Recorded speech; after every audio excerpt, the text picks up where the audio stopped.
Jorim geche manyien mitere pinje mag libamba kowuok e wath ma Mombasa koro ywago thuolo mag tije ma gikoni omagi gi derepe mawuok e pinje maoko. Kane giloso Mombasa, joriembogo koni moko kuom pinje mag libamba sani kelo derepe mawuok e pinjego ema mondo oter gachegi.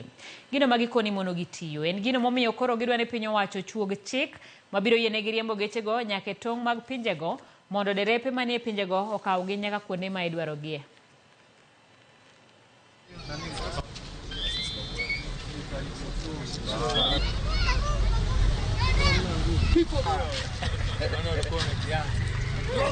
Mtu anatoka Uganda, anakuja hapa, anachukua gari bila passport, hata wengine hawana leseni na wanaenda na magari mpaka Uganda. Ilali sisi tuko hapa tuko na leseni na sisi ni madereva wa Kenya ambao sisi hata hakuna mtu ambaye tunasema anatutetea. Hiyo magari ikitoka Wakenya wanaweza toa magari kupeleka mpaka mpakani. Waganda wangoje magari yao upande mwingine. Wakati tumeenda Uganda kwa ukweli kabisa, tunagonga passport, unaangaliwa yellow fever, unaangaliwa sijui nini. Hapa Waganda wanaingia free.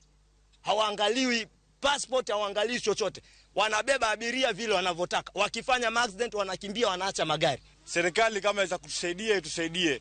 Maana sisi wenyewe tunangangana kwa upande wetu, tunatafuta kazi sisi wenyewe na Mungu akatubariki tukapata. Lakini sasa inakuwa mpaka watu wa kutoka nje huko Uganda wanakuja kutunyanyasa sisi. Ikiwa tunataka kupatia vijana ajira, hizi kazi za kupeleka magari kwenda nchi za nje kama Uganda, Rwanda na nchi zingine, Wakenya wapewe first priority.